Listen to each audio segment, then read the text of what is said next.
Welcome to the new RiverCityGamers Podcast, hosted by SCXCR and Well Unreal 007, as well as many other members from the RiverCityGamers website. Stay tuned for all the gaming news, new pickups, and everything else we feel like talking about on the RiverCityGamers Podcast. Hey everybody, welcome to the RiverCityGamers Podcast. I'm SCXCR. I'm Blondeguygamer. We're doing the song, I guess, now. I'm ShadowSnake123 and I suck at singing. Stupid Mesmer Audrey's movie.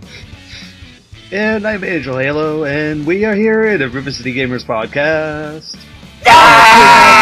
Yeah! So that happened. Gaming news? Yeah. Gaming news! So real. You know, I want to start gaming news on a positive note, so I'm going to get this out of the way right now. Dragon's Crown. Oh yeah, that's a game we like. Remember that bullshit controversy about the art style? And yeah, people didn't give a shit. They bought 800,000 units of it. Good. That's a really great game, no matter what platform you play it on. Ever since I got my PS Vita, I've been playing that extensively. You know, You can get yours now for only 19... No, sorry. It's funny that you mentioned the Vita because Persona 4 Golden shipped 700,000 units. That's not a bad version. I've been getting on that as well recently.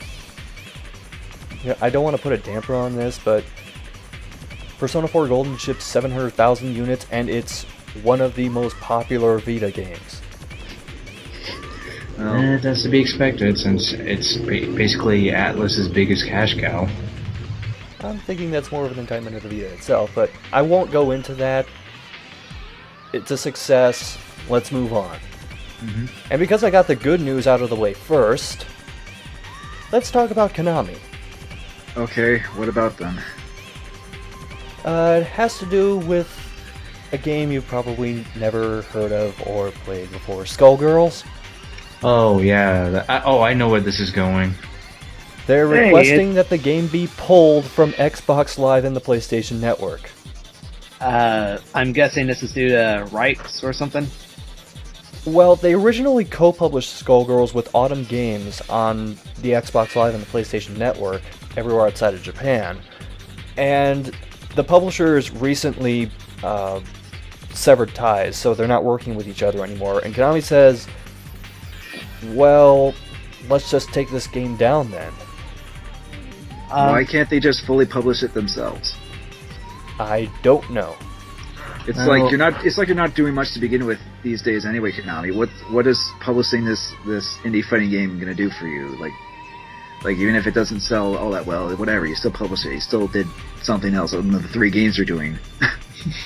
I have this weird theory that 80% of the workforce in Konami's HQ is actually just people waiting upon Hideo Kojima. Would you go as far as to say that Hideo Kojima is basically the heart and soul of Konami at this point? Well, he was made CEO a long time ago, wasn't he? I don't know if I'd say heart and soul so much as mother brain. And not the Metroid one. Well, aside from Castlevania and Oddly enough, mother Pro- brain rhymes with phantom pain. Oh. Didn't realize that.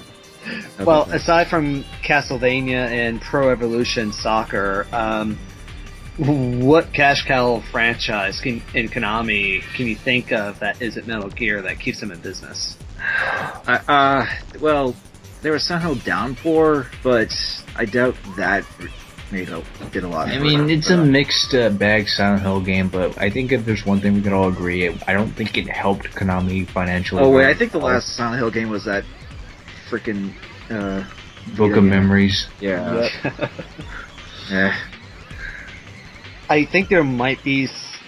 This is only a possibility, and it's rumored right now. But I hear that it's possible that Skullgirls may come back self-published, maybe. I mean, as far as I'm concerned, you can still get this game off on Steam, like, whenever you can, so... Which... Isn't it still it in doesn't beta? really affect me that much. No, No, the the game thing- was officially released. Yeah. A long time ago. Okay. Yeah, it was. like I bought the 4-pack for a couple of you guys on Steam, and to be honest, I've actually been playing the Steam version more than the console versions. But It's also really easy to run, so yeah, you don't really need that much power in your computer in order to play that game nowadays. So yeah, it's probably like I think in my perspective, it's just a little bit more convenient to download it on PC than the other consoles. So that if you want to support the developers, buying the Steam version, the money goes directly to the developers, from what I've understood. And for anyone that did buy on PS3 and Xbox 360, that just because it's got to be removed from the store doesn't mean you can't re-download it. So as long as you bought it, you can always download it from your download history. Yeah, if you still have it, it's not going to disappear from your hard drive or something. So where does this lead us to next? To yet another Japanese game company. Can you guess which one? They seem to appear regularly in the gaming news. Capcom? Yes.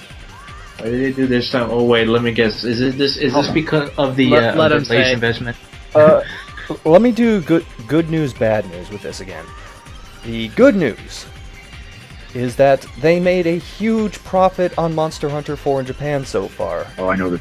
Up to about 4 billion yen, or about $39 million in profits. Yay, despite the rocky launch, they did pretty well. Now the bad news. What they're doing with that money. They are taking that money and using it to create a studio to develop smartphone games. Okay, I know you probably won't do this, but if you just add in like a toilet flush sound effect, that's pretty much all their money going towards the smartphone games at this point, I think. Wasn't there like a research article that kind of proved that there isn't that much money being made for making games for mobile phones? Shh, don't tell them that. I want to see what happens. Oh, okay. Oh man, I just keep getting Square Enix flashbacks where they just think porting all your Final Fantasy and Dragon Quest games on mobile phones is going to save them. Okay, can I ask? doing that too. Yeah. So let's list all the games that could potentially. Oh, go ahead. Like most notably recently with was it the Breath of Fire games that they did that? Yeah. I think so. Or they're going to, or two. And then there was also that whole Mega Man crossover. Yeah, the Mega Man phone or mobile games that the Mega Man fans don't really like that much. The game that launched 1,000 Mighty Number 9 Kickstarter backers. Mega Man has no fans. Said no one ever besides Capcom. Is it also kind of weird to say that they also put in, like a long time ago, the Ace Attorney games on the iPhone or Android OSs? Well, that makes sense though. Yeah, that doesn't seem weird because they were already like handheld games to begin with. Yeah, to be fair, they're visual novels anyway. Yeah. And not not to mention the first 3 games were on Game Boy Advance, so try to Oh, yeah. imagine them without the touchscreen. Or originally in Japan, yeah. So this makes me ask, what other games could they actually port to the iPhone and Android phones with To now the that they- smartphones. Yeah, smartphones. Like, what could they do with this company? Like, are they just gonna Resident Evil 6. Yes! Finally, an iOS Android version of Resident Evil 6. Now instead of wiggling a control stick for the QuickTime events, you just shake your tablet around. And hope you don't smack it at someone's face on the bus trip. Or drop it in the toilet. Oh, let's also not forget, like, let's port more fighting games like Street Fighter Cross Tekken on iPhone. People love that. Yeah. I got a good idea. Everyone has phones. Let's make phone games. I got a good idea. How about making your games good again? But we have phone games. But they put in a bunch of money into these games, and then they're mediocre. So logically, you have to put in even more money to make them good games. So basically, AAA titles, where the more money you put in it, the more they look good. They're just taking the AAA budgets and then splitting up into single A's for mobile games. If that makes any sense. Maybe, I don't know. Like, I don't know where I was going with that. I got a question. Like, what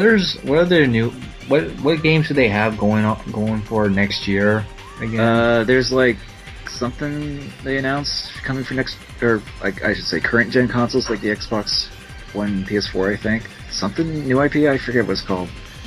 Wasn't it shown in the PlayStation 4 reveal? I think so. Mm-hmm. Yeah, and there was also Dead Rising 3. I don't know. That was launch title, I guess, for the Xbox One. Mm-hmm. Make of that what you will, but yeah, I think we've filled our Capcom quota for this week's podcast. So, anything else to mention this year? Bringing Monster Hunter 4. Well, we can go from a company that was allegedly in big trouble to one that is in big trouble, as in it filed for bankruptcy and closed. Any of you ever play the Rune Factory games? No, but I know where this is going. Yep. Neverland Company Limited, the studio that develops the Rune Factory games, has shut down. Yeah. I know what they did other stuff besides that, mostly Japan stuff, but they also did like a couple of the Lufia games and a couple of Shining Force games. Yeah. So they did like develop some unique titles on their own, even though they were considered in people's eyes like niche Japanese titles. But it's kind of sad to see a company that developed those types of games go. I know one person will probably not be too happy about that, and that's Teenage Jutsu. I know he was a fan of the Rune Factory games. Although it does make maybe someone can pick up the IP. Yeah, that's what I was gonna say. Like, but then again, maybe someone else can make the Rune Factory games. I don't know. Maybe like give it to. Actually, wasn't it originally like a Harvest Moon spin-off? Does Natsume still make Harvest Moon? I don't know. Or maybe they can go back and like develop it or something. I don't know. Yeah, I think my brother played one of them when it was still called like Harvest Moon Rune Factory or something. Mm-hmm. And then they just basically split it off from Harvest Moon to make it its own it sort of became its own series when it was originally a Harvest Moon spin-off, I believe. But yeah, that's still kind of bad. Too bad that that studio closed. But I guess we'll have to wait and see if that IP still continues. It's a shame because I never played any of the Rune Factory games. Played a little bit of a Harvest Moon game, but that's as far as experiences playing these types of games goes for me. I don't think Rune Factory is a particularly hard game to find. At least not in my area, it isn't. No, there's been quite a few of them in the series. They might be overpriced as hell, but you'll find them. You know what won't be overpriced? What? EA's Football Manager 14. You know why? Because they stopped making the Football Manager series, and I believe I actually mentioned this in the last podcast, SCR. I didn't listen to it. Okay then. That's great, because I actually did mention that last week, and I even said this would be a story that you would talk about. Did you also mention that the last game in the series was pirated 10 million times? I didn't mention that part, but yeah. Well, I think this was a long time coming just because there's only so many people out there that are going to be interested not just in a FIFA game, but a FIFA game where you don't actually control anything that's going on the field. Exactly, and plus, I think it said in that article, at least what I read the last podcast, and I mentioned this too, Sega has a Football Manager too, and that one outsold FIFA Manager like by a lot. And of course, the only audience really for FIFA is, I guess, Europe. Here it's FIFA's. Well, I guess we still have FIFA, but we're not into soccer or football, depending on what you call it from where you are. But yeah, we're not into it that much as Europe. But even still, even in Europe, it's like they don't need more than one Football Manager. So, speaking of sports that aren't that popular in North America, Ashes Cricket 2013. Oh. What the hell was that? Yeah, that was the game that was released on Steam, but then it was canceled and removed, if I'm not mistaken, right? This is the first game I have ever seen that was canceled after its release. Yeah, apparently it was so badly made and programmed that they had to like just cut it off and cancel it right then and there. I feel bad for anyone who actually paid money for this type of thing. For those of you who haven't seen footage of this game, go to YouTube, type in Vinesauce Vinny Ashes Cricket 2013, and you'll see... I can't even believe some of the shit I saw. The people in the field wouldn't even move. I had to see this. At least here soccer is familiar with all of us. At one point we all played in phys ed in school and stuff and all that. But cricket is a very niche sport here. So all I know about cricket is that the bats are very good for hitting zombies. Yeah, good old zombie you for that. But even so, like the game, the fact that it was released like this, and then it was removed / canceled, which is kind of odd. But there you go. From what I can assume, at least they have more shame than the guys that decided to release War Z, which is now Infestation Survivor Stories. Beat me to it. Whatever, some bullshit it is nowadays. Still a terrible fucking game. It makes me wonder if they intentionally made it bad on purpose so people would actually buy a cricket game to see how bad it plays out. Because I don't really see many people buying a cricket game here, like, at all. The only good thing that comes out of this is A, not on Steam anymore, and B, I believe refunds are being offered. Or were being offered at the time. Mm-hmm. Well, there's that. So you don't have to worry about them paying money for it, Shadow. Yeah. They're wasting money. And now to wrap up the lighter side of gaming news. Any of you guys ever shop at a place called Zavvi? What the hell is that? Didn't think so. It's an online video game retailer, which I'm guessing is more of a European kind of place, judging by how all these prices I'm seeing are listed in pounds. But they sent out to a bunch of customers PS Vita bundles with Tearaway. The problem is, the customers only ordered Tearaway. So every time that they sent one of those bundles to a customer, they were basically losing 130 pounds. So, in other words, they bought the bundle, but it only came with the game. No, they bought just the game and got the bundle. Yeah, and the company was losing money on every time they did that, which apparently they did it a fair amount. Yeah, they were unintentionally giving away free Vitas with Tearaway. I want to jump on that deal, because I felt kind of ripped off. I think that's been resolved. Plus, it's a PAL Vita. So. You kind of don't, because when they realized what they were doing wrong, they sent out letters to all of the customers who they accidentally gave the bundle to, asking for them to give the PS Vita back, or else they would pursue legal action against them. Oh my god. Isn't that kind of your fault if you did that? Kinda. Damage control. Nice. Okay. Give us back our Visa, we'll sue you. Look, I'm sorry for doing this, but I imagine most you if you don't most comply. people would just take that layer and just go, ha, yeah, sure, and just crumple it up and throw it away. Yeah. I get it now. How many of those people who actually mistakenly got the Vitas are actually gonna respond to that and actually do the right thing? Because hey, it felt to them. Actually, now that I think about it, like most people who would buy just Tearaway would presumably already have a Vita, right? So they would have it. Yeah, they would. I imagine most people would have that, and then they would have an extra Vita.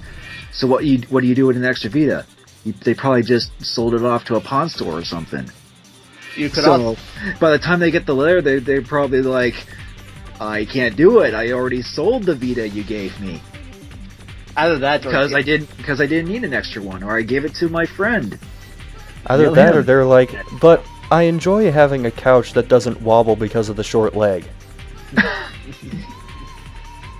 Not to say I want them to get inconvenienced, but after sending a letter like that, it's like, okay, you're going to be a jerk? Well, just see how many people respond back. Oh yeah, it's a tearaway, all right. That's what them tearing the letters for. Alright, so what's up? You better give us back those Vitas or we'll tear them away from your home. That actually wraps it up for gaming news. So let's go ahead and discuss some gaming releases that are coming up in the near future. None. There are none. Oh, that's nice. Well, I actually have to go all the way to about the end of January before I find anything worth mentioning. Unless you really want me to talk about the 3-port HD audio-video switch with remote for the Wii U and PlayStation 3 and Xbox 360. What? I didn't catch that. What? Yeah, I didn't think so. It's like a, I think input switch or something for the 3 systems. Oh, is it actually going to be cheap? Oh, it's HDMI, is it? It's $35. But does it plug in HDMI? I would hope so. That's probably one of the cheapest switches I've ever seen. Are we really talking about switches for upcoming releases? I could use one. Can we move on to actual games like that are going to be released in the future? No. There's... Unless you want to mention the games we've already mentioned before, like in the last... that I mentioned in the last podcast. Games.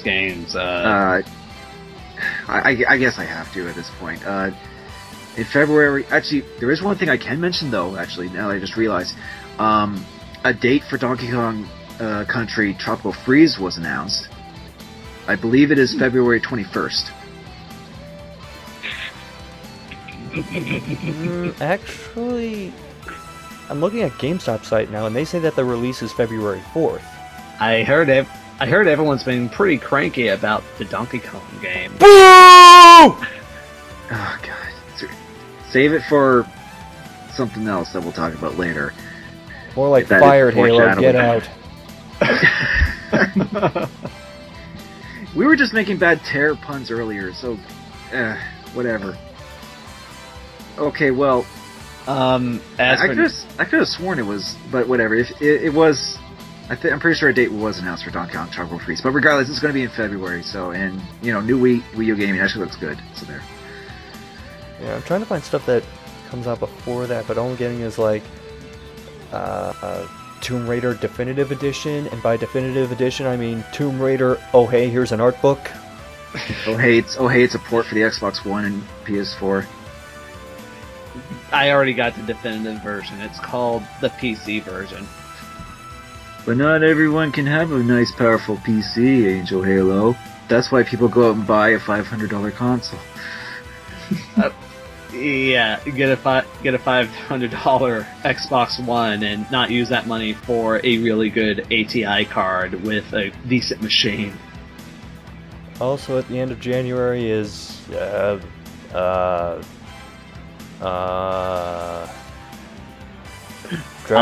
Dragon Ball Z game. Okay. As if they don't stop making those. Yeah, because why not? Well, if you want to count games that don't quite have full releases yet, Starbound will be coming out soon. Isn't it? I've seen people play it though. Is it just not? It's an alpha. It's one of those early access games where it's not finished, but you can play it anyway to kind of help shape it. Okay, kind of like what Minecraft was. You're right. Yeah. Oh, wait. Huh? We have an actual game here. What?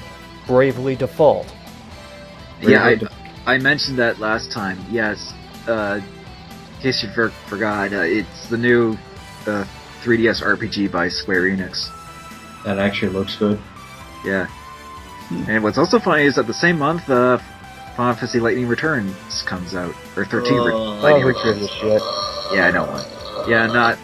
A lot of people kind of gave up on Final Fantasy 13 at this point. Did you see Did you see all those sexy outfits that she wears? Oh god, there was like that one costume. I don't even want to describe what it was. It was just... Okay. I'll just describe how I felt when I saw it. It's like, I was like, you gotta be kidding me. Why? Just why? Because if Final Fantasy X-2 was an indication, Square Enix just likes to dress up their female Final Fantasy characters with ridiculous clothing. Ugh. I don't know about you guys, but I just don't give a shit about Lightning. She's not a very good character at all. That's why you don't need to go get Lightning Returns. But she's female Cloud. But they made her boobs bigger. And we haven't had a female protagonist in Final Fantasy games since 6. Japan.avi. But however, there is one thing I do know that's coming out in February to sort of help balance that. Even though this is technically just an HD port of a couple games. That's Tales of Symphonia Chronicles, I believe, for PS3. I mentioned this last time. But yeah, I figured you would get that, Shadow. You know, I'm starting to get depressed by how far we have to reach to get games for this segment, so let's just move on. Well, I'll just also mention Lords of Shadow 2 is also coming out, but that's just something I'm interested in as well. But I mentioned that several times before in other podcasts, so we could just move on. I'll give it a shot, hopefully. Yeah, I know. There's apparently news that they did add a stealth section in that, or stealth sections in that. I'm not going to pass judgment until I actually play them and see how bad or how well implemented they'll be in the game. But we'll just have to see. Solid Dracula. As stupid as it may sound. Now that just makes me want to see other ridiculous combinations of things in games. How about a Tetris with a run and gun segment? I'd be surprised if there's actually some Flash game that already did that. Gran Turismo RTS. I kind of made that. Fox Pro Hitman. I kind of made that joke in one of my videos about in one of the nuts and bolts videos about like what's next, Rare, an RTS called Command and Conquer, because Conquer the Squirrel. Boo! Hey, I already made that in the video like almost a year ago. I'm retroactively booing you. Okay, fine. You're in a booish mood today, aren't you? How about we have a Final Fantasy first-person shooter? I think Dirge of Cerberus was the closest thing we had to that. And that was bad. Okay, you know what, Shadow? For reminding me that game existed, you get to go first for recent pickups. I'll be fast. For Vita, you always know Persona 4 Golden, Killzone Mercenary, Soul Sacrifice, Virtual's Last Reward, Gravity Rush, and Muramasa Rebirth. Okay, that's enough from the Vita, and for Wii U, I actually got like 2 games for the Wii U. Sonic All-Stars Racing Transformed, and Batman Arkham City Armored Edition. It was cheap on at GameFly. Let's see, I got 3 games for PS3. I have I just caved into getting this one, Kingdom Hearts HD 1.5 Remix. It was on sale. This obscure fighting game called Aquapaza, published by Atlas. It was $30, so why not? Let's see, Batman Arkham Origins. I got this Gundam game called Bubble Suit Gundam Journey to Jubiru on PS2. And finally, for GameCube, I ended up buying the Resident Evil 1 remake. And I found this, Skies of Arcadia Legends for GameCube. Oh, nice. Mm-hmm. That's a game I kind of want to get for either that or Dreamcast. I have both versions. Oh, lucky. That's it for me. I'll go ahead and go next. Damn. Sorry. I have more games than I usually do, but I'll try and make this quick. For one thing, on my birthday I was given 2 games. Our buddy Jazzlechin gave me Shadowrun Returns, and Blondie gave me Alone in the Dark: The New Nightmare. You're welcome. I mostly gave him that because you mentioned that in the Goldfear video. It's made by the same people. I don't like it. You said you liked some parts of it, didn't you? I don't know. I like to laugh at parts of it. Well, you can laugh at it while you play, right? Moving on. I got Binding of Isaac, Retrograde. I got La Mulana, Dive Kick, Gone Home, and Outlast. And that's all for my PC. Now for actual consoles, I got Sleeping Dogs on PS3. I don't know if I mentioned that one. And then I got a couple N64 games, Flying Dragon and Tetrasphere. I thought I had Tetrasphere, but apparently I didn't, so I got a new one. For the Wii U, I got Sonic and All-Stars Racing Transformed. There was a 15-minute stretch where I managed to get the game to lock up 3 times. And then I also got, for the PS1, Medieval 2. Oh. There was a sequel? They made a sequel? Hey, that's my show. Oh. Actually, I wouldn't mind getting that one either, and possibly do an episode on that, but... Tell you what, I'll loan it to you on my next road trip. Well, I still need to actually play through the first Medieval, so we'll see. I only have it on PSN. By the way, is there a game that you forgot to mention that I gave you, SCR? Oh wait, which one was it? On what, Steam? Yeah. Oh wait, Should did I I just- give you Skullgirls? Well, that was a long time ago, but I gave you another game the day after your birthday. Audio Surf 2. Oh right, you did give me that, thanks. I don't know if I'm ever gonna play that though. They made it... Okay, I'm not doing that joke here. Well, I figured you like music, so I was like, figured this would be the perfect game for you. you could play any music with it. Or MP3 versions of, like, videos or stuff or something. For the PlayStation 2, this will wrap up my purchases. I got Kengo Master of Bushido. I got Way of the Samurai, Wild Arms 3, and Gekido.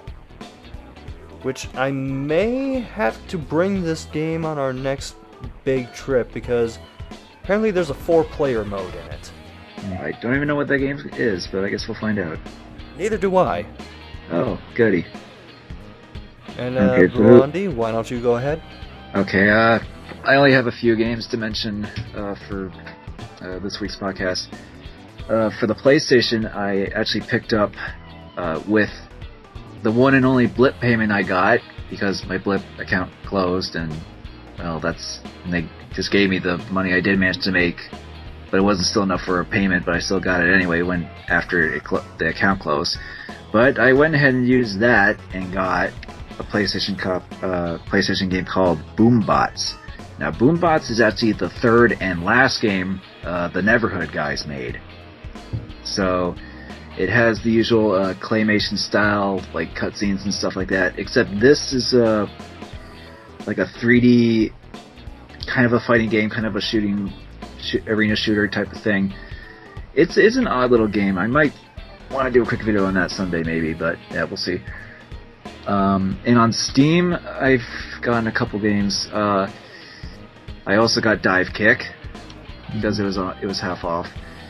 I also got Retrograde because the people that are making Neverending Nightmares, that was the game they made before. And Jasichin also gifted me during the whole autumn Steam sale. He gifted me Poker Night 2, although I can't seem to get it to launch for some reason. But I still appreciate it. And just today, in fact, as of this recording, I picked up Forza Motorsport for the Xbox original. The game that demoed at E3 to compete with Gran Turismo, and it blue screened when it was first showing. I remember that day. Well, so yeah, I mean, Forza 5 just came out. Why not start with this first one, I guess? And then, like, 10 years later, I can get the rest of the series. Get the 5th game with microtransactions with ridiculous prices. Or is Gran Turismo, whatever the fuck it's numbered, worse? 6. I don't know. Either way, I'm not buying any of the micro-action stuff. I never do in those games with microtransactions. Yeah, because that'll give us more money, right? Just from people who are cool enough to do it. But that's DLC for you. But, and I believe that's all I've gotten recently. An Angel. By the way, what'd you do with that $20 Amazon gift card I got you? Medieval 2. Yay. It's like I told you, I wouldn't say I put it to good use, but I put it to use. Yay. Okay, so, handful of games in my hands. I managed to pick up Rayman Legends on Black Friday. For the Wii U? Yeah, Wii U. Okay. Yeah, it was at a really good price. Got it straight from GameStop, which included the outfit, the Assassin's Creed 4 outfit. So that was really good to have. It turned out to be the last copy they had at the store, too. And at the same store, at some point, I did, in fact, get Batman Arkham City Armored Edition. And that's because there's somewhat exclusive content on the Wii U, including the armored stuff. It's not a bad version to have if you haven't played Arkham City yet. And I was at Goodwill one day where I found a really good red jacket and a couple of trench coats. Because those are video games, right? Well, I'm building up to this. Well, I found the Siphon Filter 2 for only 99 cents. Siphon Filter. Siphon. I think that's all the games on my hands. As far as games that are not in my hands, there's plenty of them.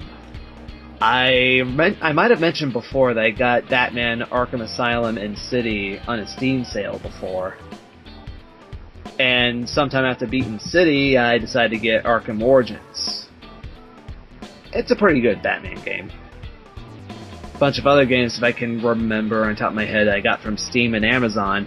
Believe it or not, I don't think I bought anything during the Steam Autumn sale. I bought games from Amazon's Autumn sale. And those games included BioShock 1, 2, and Infinite for only $15.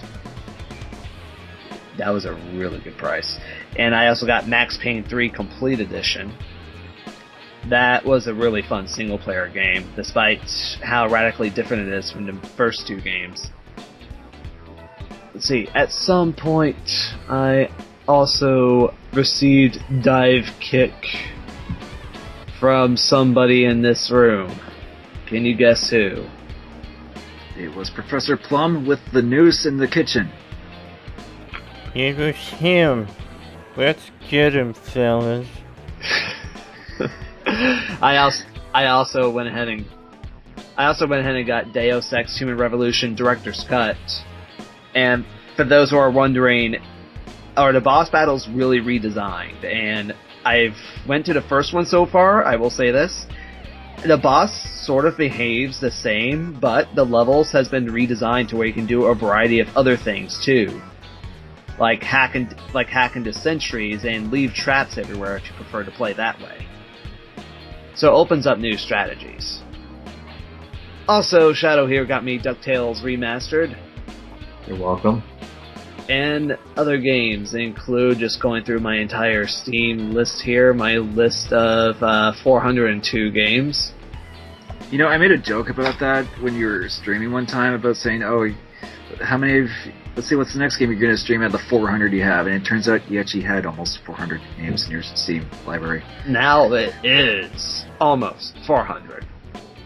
I have so many freaking games. Okay, I did get Payday 2 as well. That's become a little bit more difficult to get into, mainly because playing it is a little different from the first game. But one thing, you can actually stealth. Wasn't there stealth in the first Payday 2? There was, but unlike this one, you could stealth in almost every mission, I think. Huh. I also got the Sonic collection on Steam, and that included a bunch of different Sonic games, of course, including Sonic All-Stars Racing Transformed and Sonic Generations with the DLC. And that's only $15 at the time, and that's not even counting Sonic the Hedgehog 1, 2, 3 with Knuckles, CD, Spinball, Dr. Robotnik's Mean Bean Machine, 4 Episode 1, 4 Episode 2, Adventure with the DX upgrade, Adventure 2 with the Battle upgrade. Oh my, it was a ridiculously good price, I just have to say that. That's a lot of Sonic.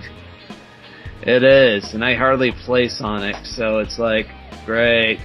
And SCXCR, SCXCR here got me Battlefront 2. Star Wars. Type of a dead overkill I got at some point. It's a fine game. That one's based off the PS3 version, so whether or not you'll like the cutscenes and some other changes they made, probably still want to play the Wii version. And as for something that's only half gaming related, I got a new tablet just recently. This one is called the Dell Venue 8 Android tablet, and recently I've been experimenting around with different programs on it. Pretty much every Android game I ever bought, especially ones from the Humble Bundles, now work on this thing flawlessly. And I've even managed to play around with it to the point where I've turned it into a video game system via using USB controllers. Good, now you can play all the smartphone games that Capcom will make with their new studio. Finally. Assuming you want to invest in some of their games from that studio. I got my own Ouya, and it's portable. And I actually feel good about it.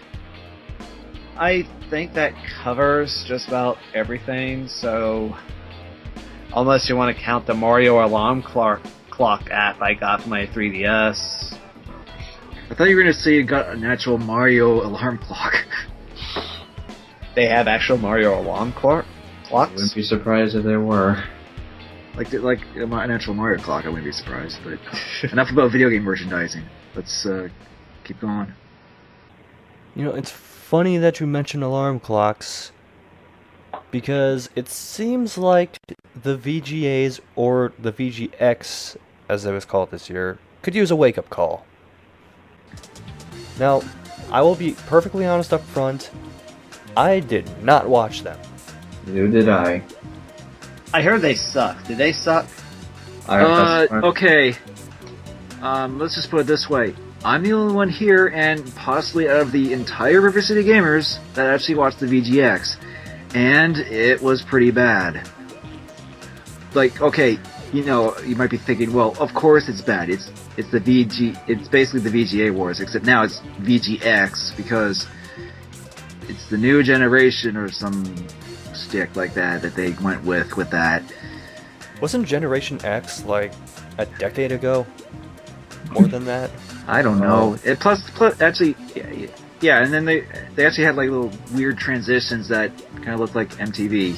I guess they were going with Generation X for there, but yeah, it's like, well, with the Spike TV, well, I guess it's more or less just game trailers now, because Spike owns game trailers. But yeah, the VGAs have always been kind of bad and dumb. I mean, right from especially the first few years, it was very dude bro, to say the least, because it was just Spike before game trailers was really there.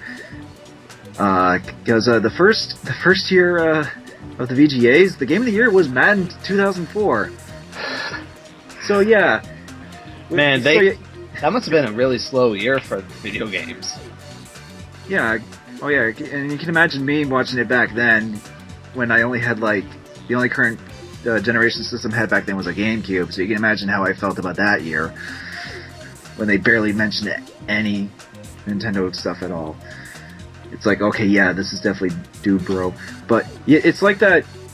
Actually, Mega 64 at the VGX did their whole bit where they make fun of bro gamers. You know, they were like best game of the year, Madden 25. You know, that legitimately happened the first year at the VGAs. Personally, yeah. Sorry, go on. Personally, I prefer best game to feature Black Operations. Oh, by the way, it was also the same year where the best fighting game went to a WWE game and not Soul Calibur 2. What? Yeah, I'm not kidding. Look it up on Wikipedia. Weapon-based combat with many variety of characters. Oh, by the way, Scott, Bloody War 4 was also nominated as best fighting game for that year too. That must have been a really slow year for video games.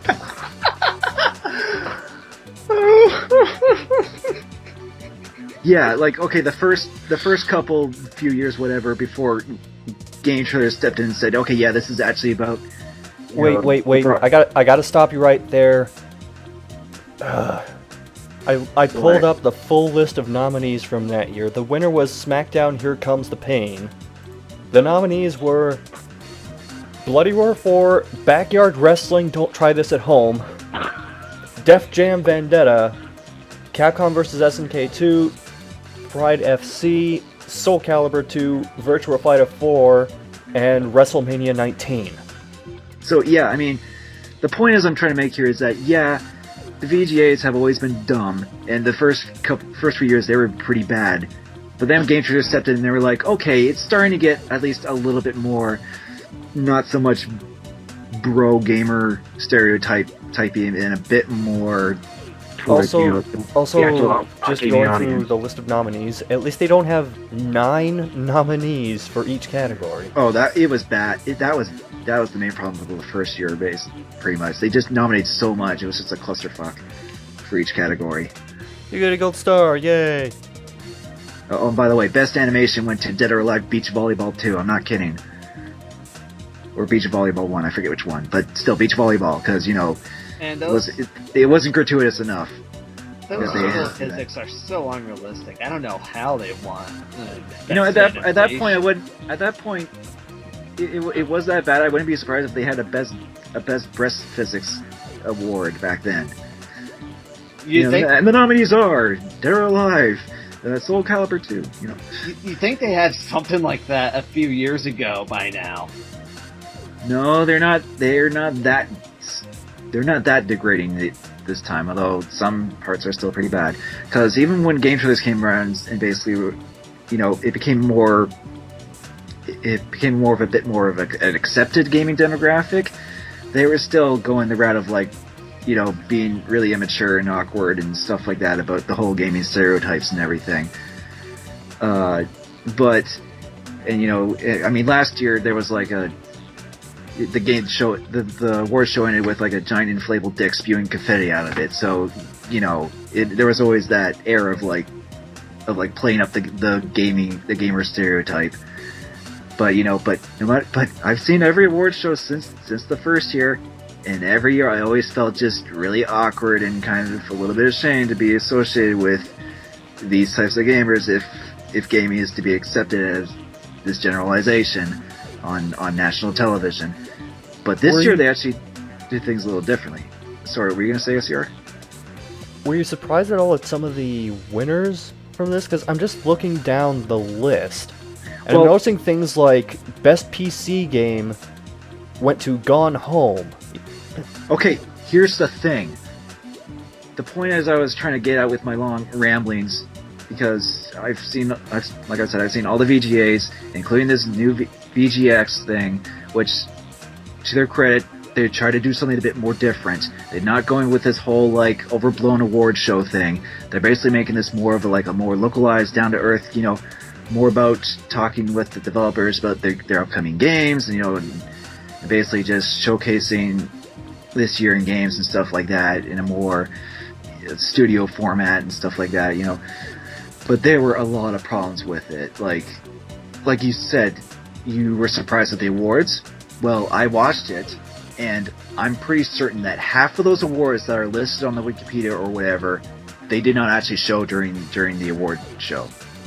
So I'm pretty sure that at this point, it's not the VGAs anymore, because the A is gone and replaced with the X, because there's pretty much no awards anymore. It's just like, I had to find out afterwards about, you know, what won best PlayStation game or best, you know, Nintendo game and stuff like that. It was just like, why didn't you show this during the actual show? Because the show went for 3 fucking hours, and there were a lot of stuff that just dragged on. There were a lot of awkward filler moments that they had to, like, a lot of people were on the spot. A lot of people were, like, awkwardly talking over each other. They pretty much just had, like, set times between each thing, and they didn't really prepare.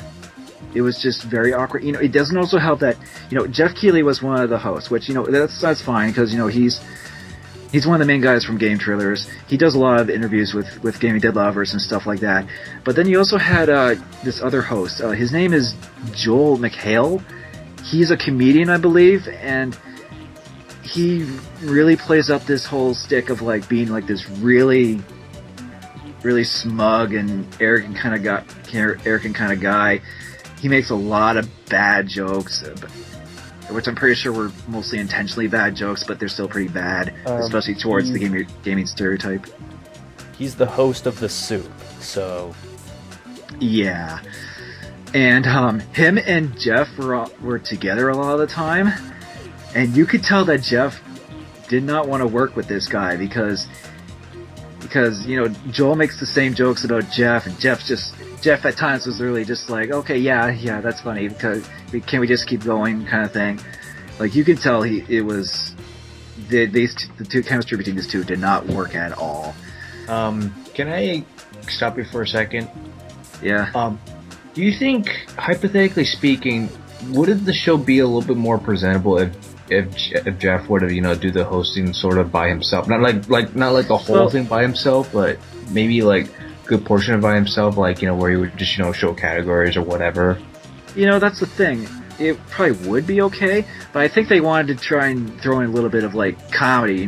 Jeff be more the straightforward guy who just, get the facts through for the interview, ask the hard-hitting questions through the interview as well. Joel would be like, just the smarty kind of guy, just makes a witty remark now and then, but that did not work. It was very I awkward. don't know if it will work to just have Jeff out there by himself, because even though he is usually pretty good about remaining impartial, you have to have someone out there who can reel him in, because either he starts kissing up to Microsoft at some points, or anytime Nintendo is mentioned, he starts throbbing at the mouth.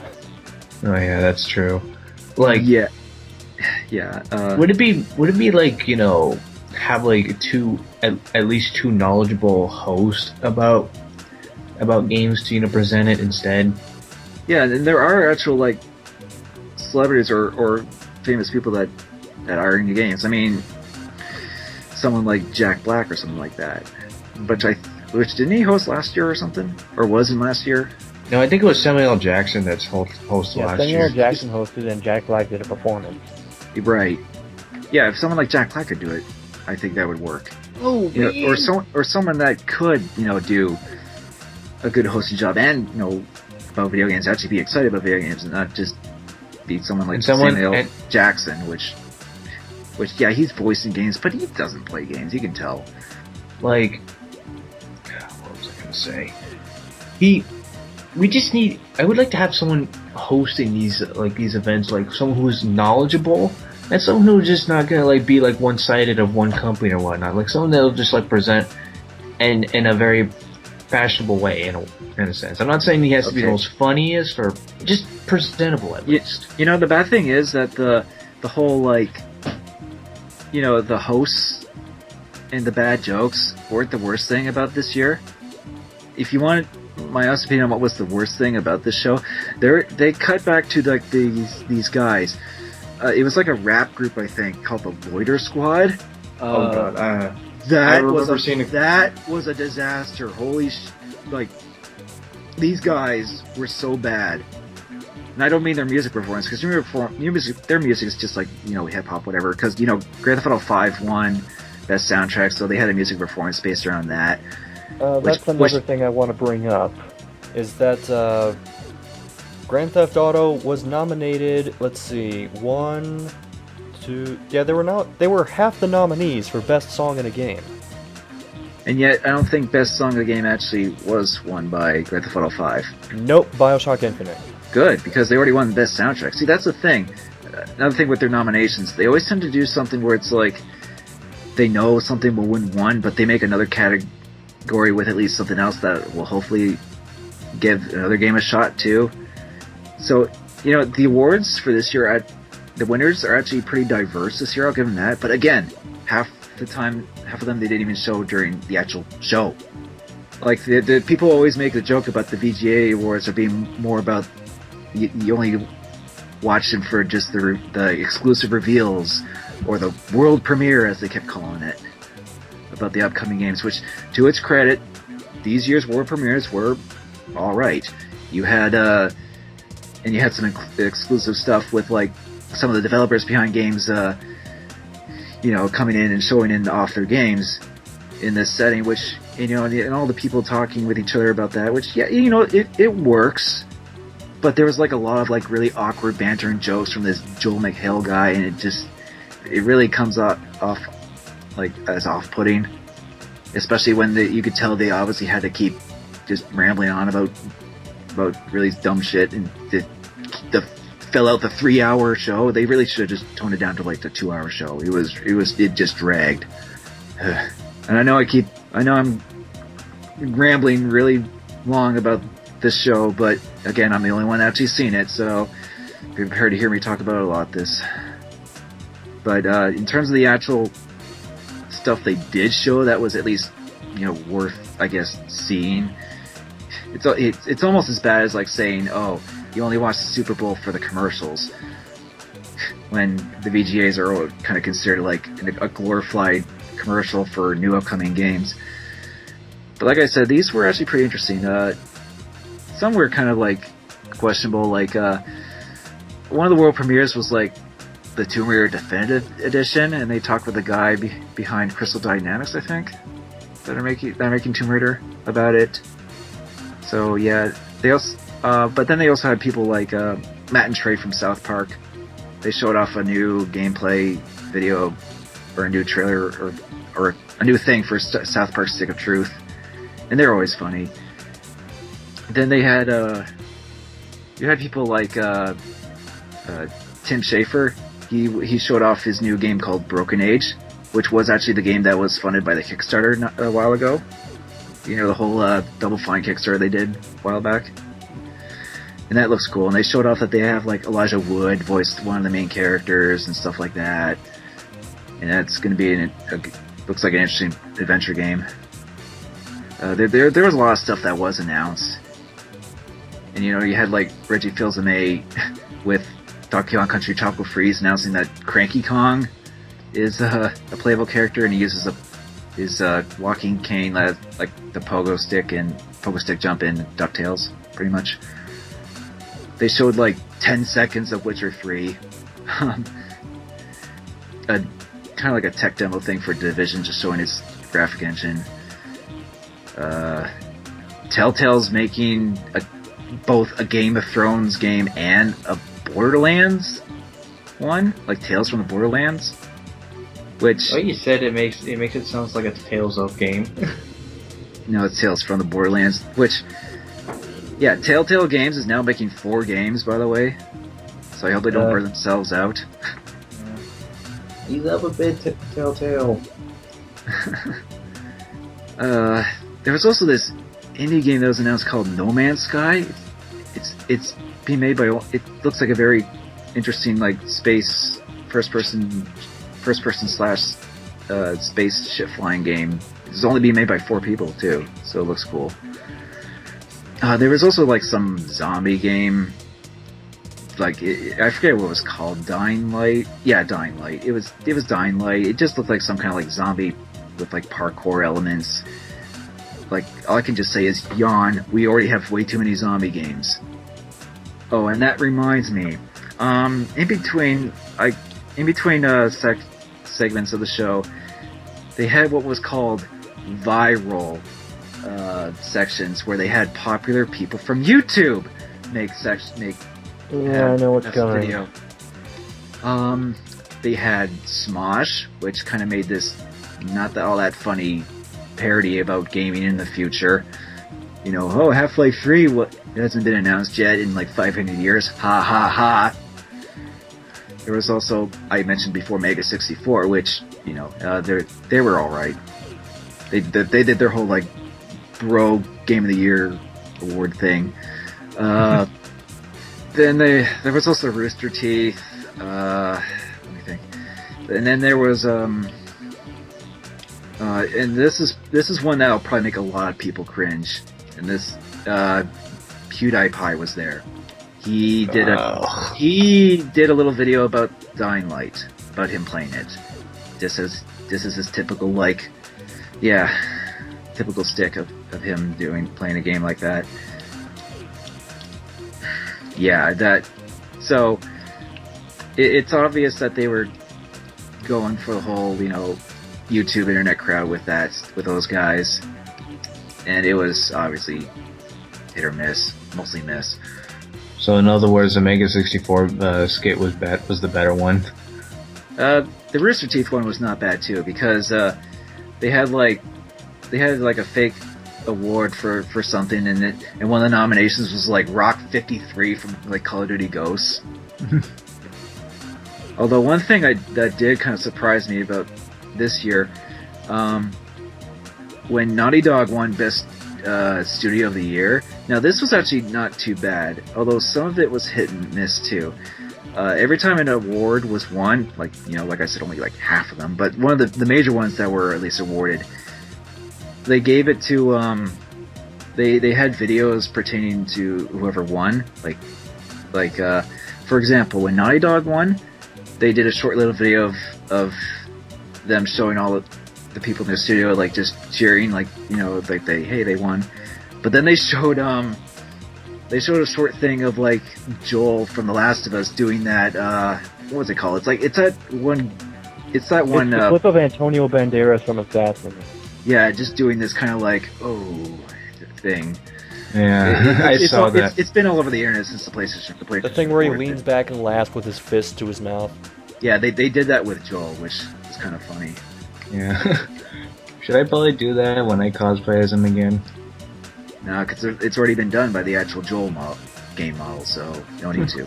But yeah, and then when Bioshock Infinite won Best Shooter, Irrational Games sort of did this thing where they like brought in a whole bunch of like different development people and told them that they were going to do the acceptance speech, and they were like all like kind of like, oh really, I have to do this. So that was a little bit funny. But other times you had stuff where it was like, okay, when NBA 2K14 won, they just had like a bunch of like athletes from the in-game just go, it's a great honor, doing the same pose with their hips on their hands, like talking to the reporter with the mic in the game. And there was a lot of like in-game jokey stuff too, which was kind of like, eh.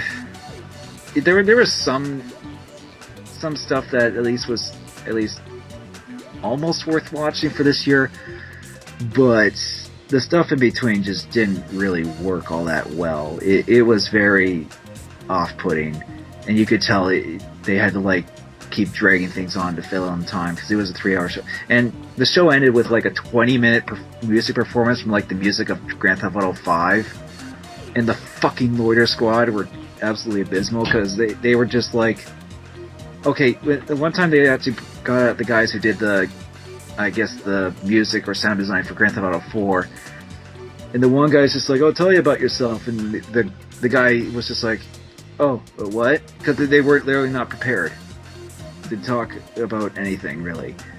To the point where some of them were, like, just saying really stupid, dumb, non sequitur shit. Like, one of the guys just said, I have huge shoulder pads. And one guy started chanting, potato. It was just like, really? You're devolving into this? Like, it was the absolute worst thing about that year.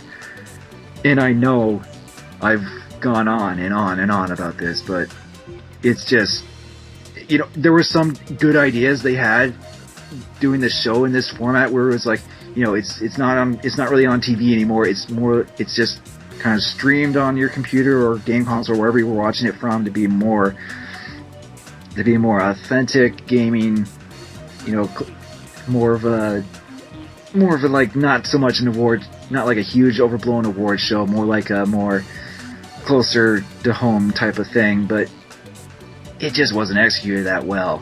The hosts were pretty much like oil and water. They didn't mix at all. The awards weren't that prominent. They were more focused on the world premieres. There were a lot of like the comedy bits and sections in between. All the stuff were hit and miss. The stuff with the interviews with the developers was at times interesting, but they dragged on. There were a lot of awkward bantering and jokes with all of them. It just, it's like you would think that they would actually have something good going for this, but they just don't. it just didn't really work that well. So, if you could change one thing about this awards show, what would it be? That is a heavy loaded question because there was a lot wrong, and trying to just think of what they could do right is just, but I've talked way too much, so I'm just going to leave that question up to you guys. So, mind if I go first and try to elaborate what would I do? Okay. According to what you said, this was like a stream-only thing. Like, you weren't going to be able to watch it on your TV unless you, like, were streaming it. I think they might make a cut for Spike TV, but I don't know. I'm not sure. Yeah, which they should probably not, just to save themselves the embarrassment. Look, this whole idea of, like, the whole setting, I mean, I've actually seen, like, Angry Joe's, like, rant on it, so I sort of saw how the set looked. Like, the set itself wasn't that much of a bad idea, but the whole thing probably should have not been 3 hours. It Definitely not. It should have probably just been, like, an hour or so, because... No, I would say 2 hours. Yeah, well, because what they could have done was, you know, have, like, a simple award format. Like, I don't see how it's so hard just to present rewards. You know, I mean, people actually would like to watch this to see the rewards. I mean, okay, to be fair, it's no longer called the VGAs, it's called this VGX, but make it feel like an award show, not like this whole, like, hosty thing, like, oh, let's just, like, tell bad jokes or whatever. It needs to be more about a celebration of gaming this year. That's all they needed to do. But they just had to, like, they pretty much just had to pad it out with all this really dumb stuff that none of us are really that interested in. And at the same time, they don't even really have the award show aspect that much anymore. It's just sort of just there in favor of, like, world premieres and stuff, and these long, awkward interviews with the developers of, like, upcoming games. You know, to be fair, I think if all of us were, you know, just to prove a point, we could just, like, hey, we could probably make a better award show not putting our serious opinions on things, but just to prove a point, like, this is how you do an award show or something like that. And I'm pretty sure if all of us came together to do this sort of thing, we could probably, like, make a much more presented VGAs than Spike has ever done. Yeah. I'm actually trying to think of what ones they actually showed. Okay, I know they showed Game of the Year. Actually, that was, like, one of the first awards they showed. So they just showed, like, the one reward that's usually meant to be showed last first? Yeah, they used to do it last in previous years, but not anymore. Oh my... So yeah, let's just forget about awards. Let's see. I remember Studio of the Year. There was Character of the Year, and each character had their own silly little in-game thing, saying, "Oh, I'm nominated for Character of the Year. Lols, I'm talking in the game about it." Yeah. So wait, who won Character of the Year? The Lucite twins from BioShock Infinite. Oh, okay. Even though they're characters, but whatever. The Brothers were also nominated from Brothers of Tale 2 Sons, so whatever. Let's see, Best Shooter, I know that because the developers behind those had a thing. Assassin's Creed 4 won Best Action Adventure. I remember that award. Best Sports Game, yeah, because the whole, like, that dumb acceptance video with the athletes just showing the same clip over and over, them saying, "Yeah, it's a great honor." Best Independent Game, I think they showed, which was Gone Home. Best RPG was actually Ni no Kuni, but they didn't show that. Same with Best Fighting Game, which was Injustice. Sorry, CJ. Wait, what about CJ? Oh, we just had we had a slight little argument in the last podcast about, because we talked about the nominations last time for this show, and that he said he would have given it to Killer Instinct, but I said no, because Injustice is actually a full fighting game, even though I never played it. But he said some aspects of it was broken, but whatever. I would have to agree with you on Blondie. I would prefer this award go to Injustice than 8.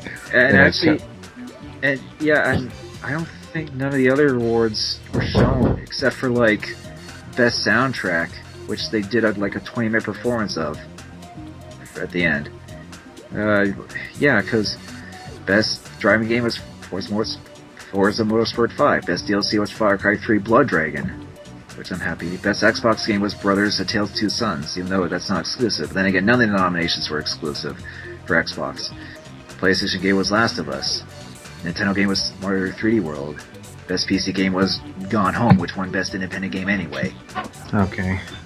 Best handheld game was Zelda: Link Between Worlds. Best casual game was Animal Crossing. Best mobile game were Plants vs. Zombies 2. Best voice actor and actress were actually Joel and Ellie from The Last of Us. Yes, I'm looking at the Wikipedia Yeah. article, which I'll accept that.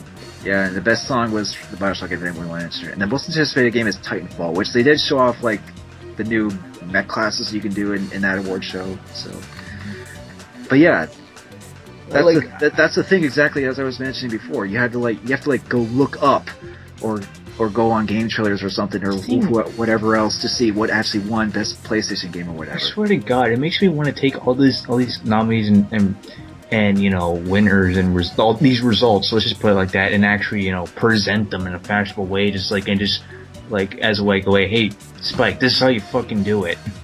That actually brings me to the one thing that I would change about the award show, which is never going to happen. But what I would do is I would take it out of Spike TV's hands. They've had 10 years to try and get this right, and they're still fucking it up. Nope. Because even though it's pretty much just game trailers doing it now, it's still owned by Spike. Unfortunately. So they can't shake off that dumbass dude bro part of it quite yet. Even though this wasn't really so much dude bro, it was so much like let's try and be funny for 3 hours. Or let's try and be funny for half of it, while the other half we just fill in with like upcoming like game trailers and stuff, and maybe throw in a few awards now and then. You know, 'cause that's how VGX works. So is this a video game award show or a sketch comedy show? No, it's supposed to, I don't even know what it is anymore. Like I've watched the VGA awards ever since they first came out, and at least I for the past 9 years of those, I knew exactly what they were going to be pretty much, and yet they throw in this new one. I'm just like, this is like almost completely unfamiliar. Like the only thing that remains is like some of the award stuff, and even then it's still like just kind of shoved off to the background. Because from the sounds of it, I'm not sure what I would want to change, because I would probably never want to watch that. Yeah, but the reason we talk about these VGAs so much is because we want, you know, to reflect on all the games that we played this year, and we want a good representation of what gaming is.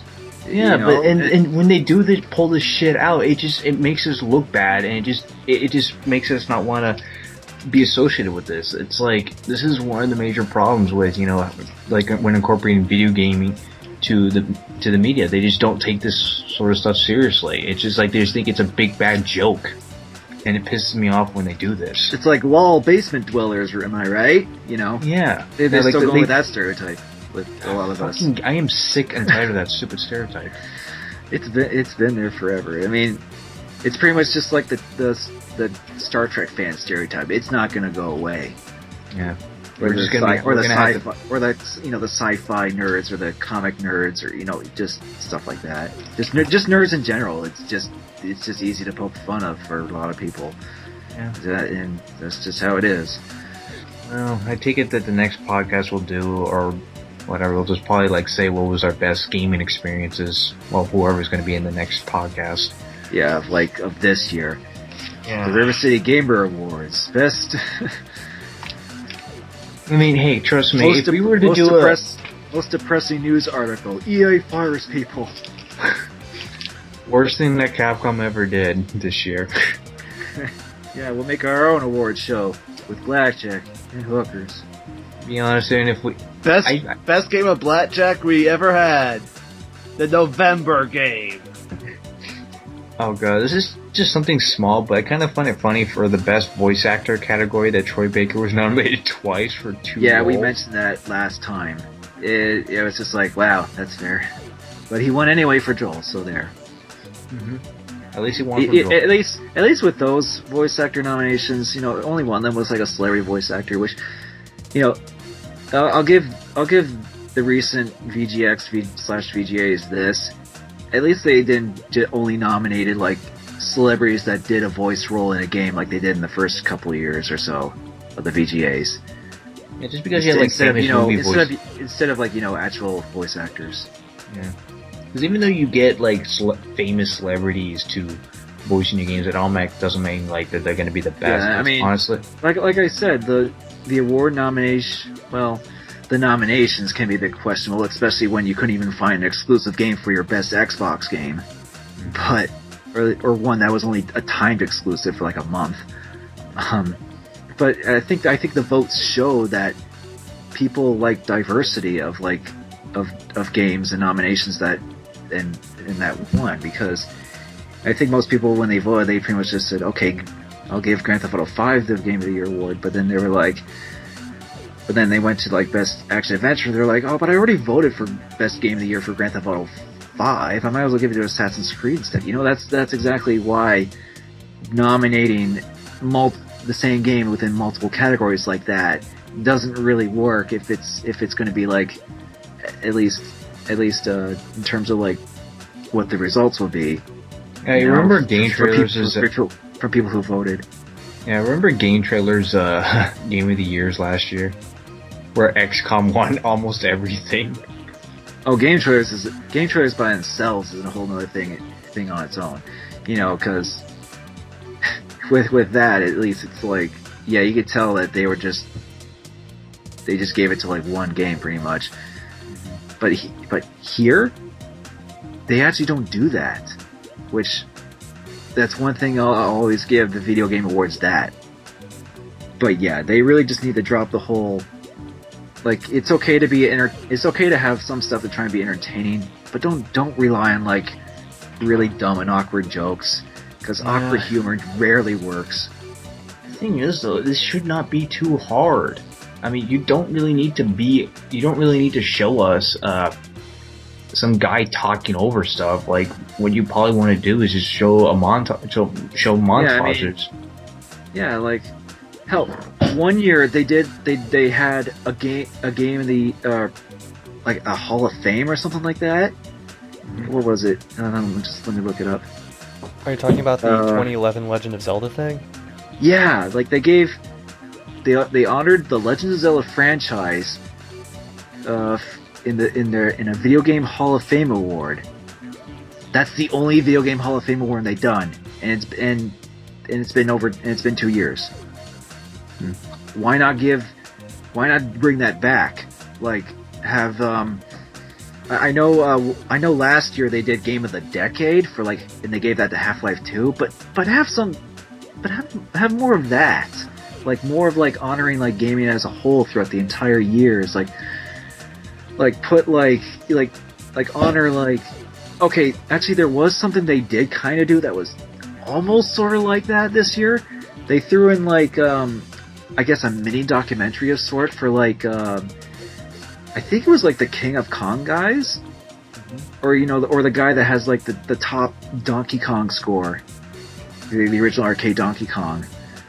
And and for people who don't know the whole thing about how really competitive it is to get the highest score in Donkey Kong is, in this sort of like mini King of Kong like documentary thing, it can be quite good and enlightening for a lot of people who don't know about this kind of stuff.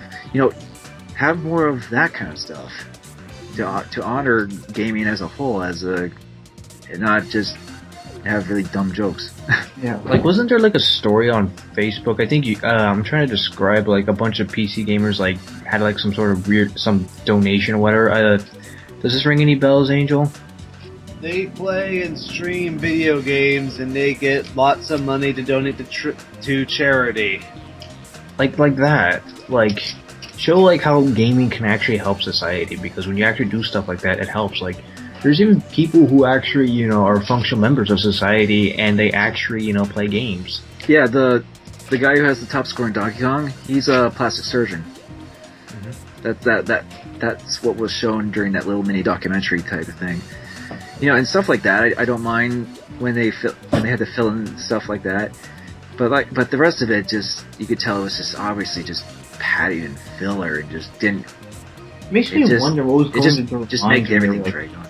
It makes me wonder what was going through their minds when they thought this was such a good idea. And you know what else? They need feedback. Yeah. Like actual feedback during the show, because while it was a nice idea to make it a more clean show by having not this huge audience that they're obviously just going nuts for. Like when Best Independent Game won, Joel was just there like, yeah, he's just clapping by himself, and he's like, what? Come on. Like, no one was clapping. There was no audience. Like, maybe occasionally you would hear, like, people in the set, like, laugh or clap, but it was just, like, a lot of it was just, like, awkward silence. Like, it's like, oh, okay, that won, and we're back, and now what? Okay, I guess we keep going. That's basically how it was. The transitions between everything was pretty bad. Yeah. I would ask for any final thoughts on the VGX, but frankly, this has gone on. Oh god, yeah, really I know. well. I know. I apologize for going a really long time about this, but I take it me and Blondie were the ones that talked the most through this topic. You still didn't talk nearly as much as I did, because I've seen every year of this show, and every year I could just go on like forever about this. God, at this rate, I'm gonna have like Vietnam-style flashbacks in like 50 years about this show. Like I watch it because it's something I, want to see showcasing games, and they always just, and a lot of times they just show off all this stupid, dumb, awkward stuff, and I'm just like, guys, come on, it's been 10 years. Don't get worse. Because the last few years were just like, whatever. But this year was just like, oh wow, they really dropped the ball. It makes me wonder what's even the point even trying to improve them, because they screwed up for like 10 years and they've improved some areas, but they haven't improved enough to actually warrant. They started out really dumb, but eventually they started to get more, I guess, actually presentable. Even though they still throw in a few dumb things now and then. But this year, pretty much, it almost comes back full circle, but in its own special way. Like, its own special kind of dumbness. It's just... And you know what? Next year, I'll probably watch it again, and then I'll rant for another hour about that. That's just how it is. Well, at least it gives us something to riff on. Yeah, I was like the only one, but I was the only one that fucking watched it this year out of all of us. I didn't have anybody to riff. I had to watch someone else watch the VGX Awards when they were kind of riffing and watching it too, along with like people, typing in the Twitch chat or whatever. Because watching it by myself was just kind of just like, oh god, this is boring. I had to watch this with someone at least, even if it's like watching someone watching it. It's just like, should have joined you. No, I didn't want you guys to suffer through this one. This one wasn't even. It wasn't even bad in an entertaining way. It was just like, yeah. Because you could say that about the last year. So at least you could say they were kind of bad in an entertaining way. But this wasn't that case. It's just, God, I'm just gonna do this. There. That's my summary. It's okay, Blondie, you can go back to your padded cell now. I'll show you padded cell. I don't even know what I'm saying anymore. But in the meantime, Let's get away from VGX and go to VQ. What? Viewer questions. Oh. You can tell I'm pretty burnt out after all that. And of course, our one question this week comes from Akago! And he asked, what's the most fucked up thing you've ever seen in a game that genuinely disturbed you? I can predict someone's answer. Angel? Gee, whenever it involves old PC. I have a feeling I know what you're going to say. Help me here. Old PC games? Like, what was that one game that disturbed you that you kept going on about? Starts with the W. Okay. two things. In terms of nightmare-inducing, there's this old PC game. It was released on DOS, but it was also on the Amiga with better graphics. I mean, in case you really want to see it in greater detail. The one called Waxworks. So, if you want to know why, and don't feel like sleeping one night, or if you just want to see a bunch of well-detailed artists showing their work and anatomy, you can look it up on YouTube. I believe there's something called a death reel for the game, so have fun with that one. In terms of genuinely disturbed, like something I think anyone would be disturbed by, I'll just say some scenes in Last of Us and leave it at that. I actually think I have one I could say. There's a PlayStation game that I really like, and I wish I could actually play through it and finish it, but I have this weird issue with it. Like, for some reason, this one area won't load for me. But that game is Parasite Eve. It basically plays out as sort of like this hybrid of kind of a bit of a survival horror-ish game with a narrative, but at the same time, it's more of like an action-ish RPG type of thing. It's by Square. I really like the game. I just wish I didn't have that weird issue with my disc or whatever, or at least the first disc of that game. But like some of the stuff that like happens to, I believe it's through like what was it called in the game? Like mitosis or something like that, or basically it has to do something with cells that can like alter creatures' bodies and it causes like humans to burst into flames and like self-combust. I believe mitosis is more of a process. Yeah, I know I'm probably getting it wrong. But there's something like that happens in Parasite Eve that starts with M, I think. But some of the transformations that happen, like some people just combusting, they're just charred bodies after that. But there are some creatures, you actually see some pretty detailed FMV sequences when you first encounter them, like this rat that sort of like transforms into this really grotesque looking monster, and the main villain you can see transform into this bizarre creature as well, and it actually kind of got to me a bit where it was like, wow, this is pretty fucked up. So yeah, I wish I could actually finish that game, but from what I played so far, it was definitely pretty gruesome at times, at least with those. Should I go next? Go ahead, because I'm struggling to come up with something. Because I'm still trying to think. This is not really the most disturbing thing, but this is something that comes into recent mind. Ironically enough, it involves an Ace Attorney game, the latest one. Should I tell you how should I go about this moment? Should I spoil it or no? Well, if it's a new game and if it's a story-driven game, I wouldn't try and spoil it. Well, okay, I'll just have the image. I'll just describe the imagery, but I won't describe the circumstances of it. Have any of you? Do you know the term that describes a certain character called Yander, in a way? I don't know. Basically, a girl that makes like a creepy face and just makes it look. So in other words, Japanese horror girls. Yeah, basically like a girl with that's either a psychopath or sociopath, but it's not by all means.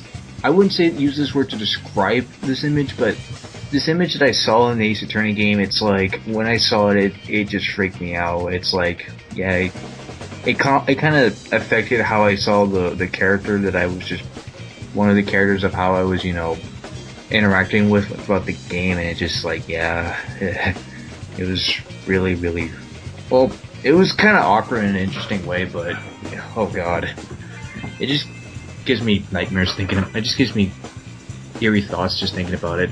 Another thing that I kind of found a little bit disturbing, I kind of found the first Fear's atmosphere to be somewhat disturbing, mainly because what made the game Fear 1 game sort of unique is that it wasn't really driven by, nonsensical cutscenes. It was like told through radio, and yet I found the main villain, Paxton Fetal, to be like a very disturbing villain, and he just his voice just kind of scares me. And you get to play as him in 3, if I'm not mistaken. Yeah. It felt kind of awkward, but at least I can appreciate in Fear 3 that it's the same voice. Like, I love his voice performance, and he just sounds threatening and scary, and like just the sound of his every voice is just gives you a sense of disturbance. You mentioned voice, and that reminds me of The Darkness.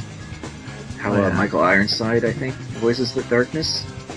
There was I just thought of another example I could think of. There in The Darkness, there's a part where you basically go into this kind of hellish World War I type of world, and there were some things that actually kind of disturbed me. Like there were all the soldiers you encounter, they have these really grotesque faces, and they're all bandaged up. Oh, and, yeah. There was something. There was one part that got to me, and this is mostly just because I kind of grew up with actually around horses. There's this really frail, starving horse in this one town. And I'm just oh, this looks pretty disturbing.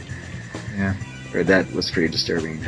Yeah, the regenerators in Resident Evil 4 were always disturbing to me. Yeah. Okay, Batman, ironically enough, the first 2 Batman Arkham games had some disturbing imagery, but not really isn't it's in your face, but it's some parts of the atmosphere actually would give you imagination, and it's just wow, this is just so, if you look at it that way, you just yeah, these Arkham games could potentially be M-rated games, but luckily they're not. Because it kind of makes I'm stuttering, but I guess because of some of the semi-little disturbing details of the Arkham games, it also really adds up to how and why I like the Batman Arkham games as a whole. But that's another thing. I find Demon Souls and Dark Souls creatures to be somewhat disturbing. If you actually had Dark Souls art book, if you bought the special edition, which I did, and if you looked at all these monsters, and I looked at them, I was oh dear God, these monsters, just by the sight of them, when you look in the art book and when you go into the game, it's yeah, when you fight these, it's oh, Jesus. That actually reminds me of the Dead Space art book. The depictions of the Necromorphs in there are pretty disturbing, and the dead bodies and stuff, and the artwork in there. But SCR, do you have anything? I've been trying to come up with something, because I don't want to just say, no, nothing bothered me. Nothing gets past you. Trying to think of examples from when I was younger, but the only thing I could really come up with is the one part of the intro to Stone Keep where the villagers are all being turned into skeletons as they're trying to run away. But that honestly didn't bother me too much. Although, I have a couple examples, and it's mainly just because of the people who voiced these particular scenarios or characters. You remember Hunter the Reckoning? Oh yeah. There's one character in there called the Carpenter. I don't know what it is about his voice or the way he delivers the lines, but it never ceases to creep me out. Especially when he opens up the secret path for you in the church and then walks away while going, tick-tock, tick-tock, tick-tock, tick. And the other one, which I think people will be more familiar with, is the Borley Haunted Mansion in Silent Hill 3.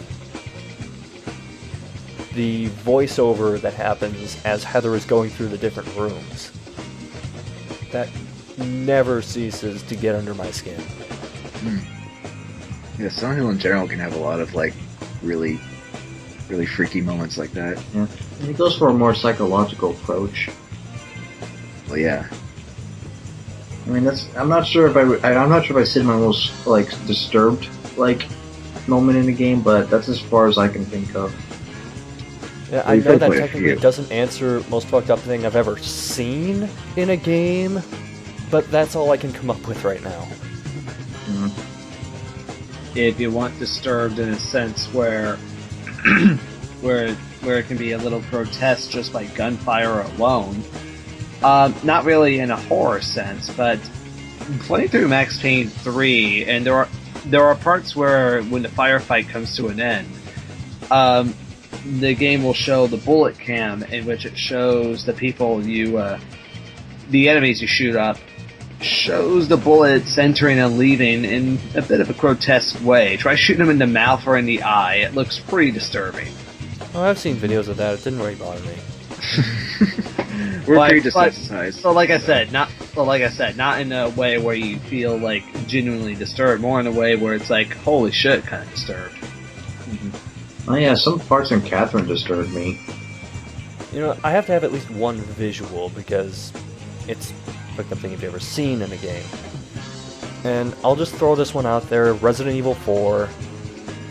Right before you go into the village, there's a little cottage type thing you can duck into to get I can't remember what it is, an herb, money, something like that.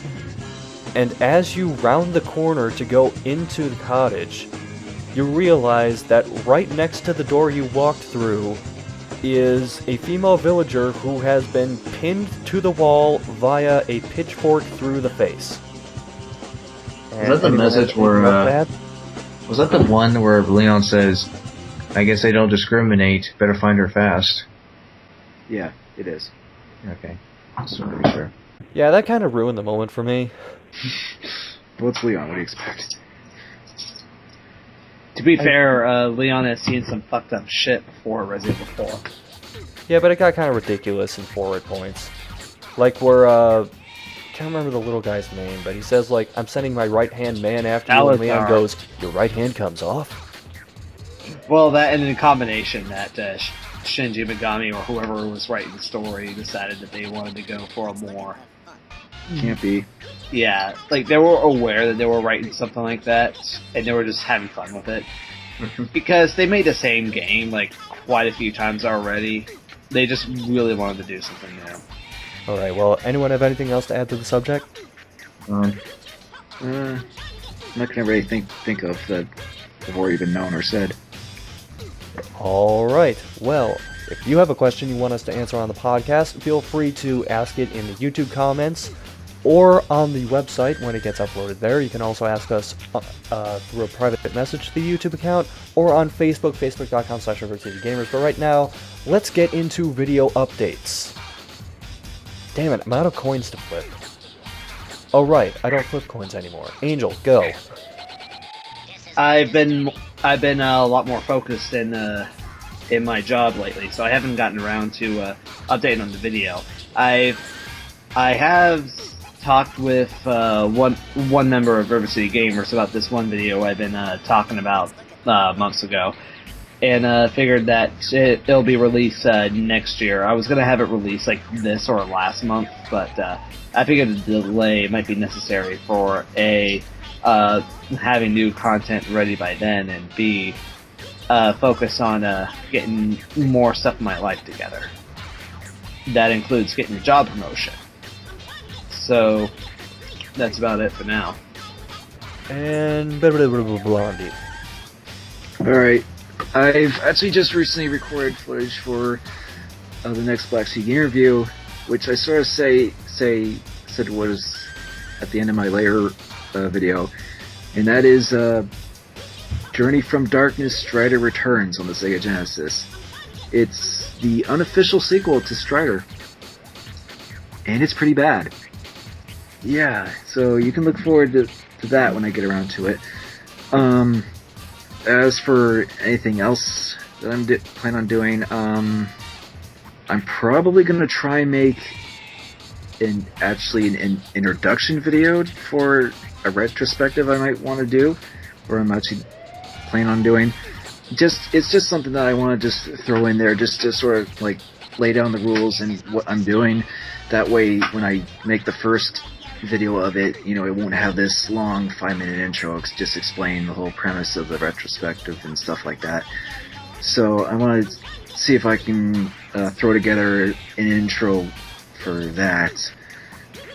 Other than that, that should be it. I just have to just do that and start working on Strider Returns, basically, scripting and filming wise and all that.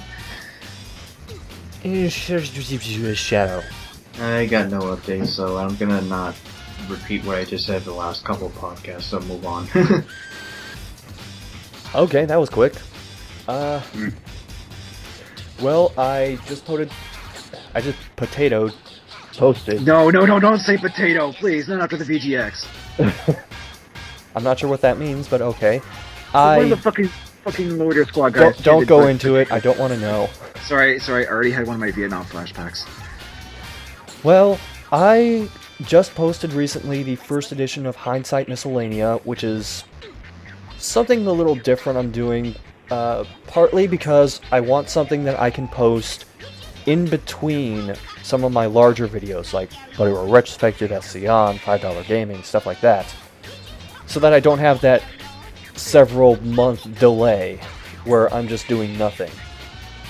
I mean, I do the podcast, but other than that, Although, my finals ended recently, so I'm going to be able to dedicate more time to the next edition of the Bloody Roar Retrospective. I cannot talk today. Than I used to. So I'm hoping that sometime around New Year's I can get the next part out. And then after that... Oh god. After that I have a $5 Gaming, which is going to be on a game that I have not told anybody that I've bought. Oh, this should be interesting.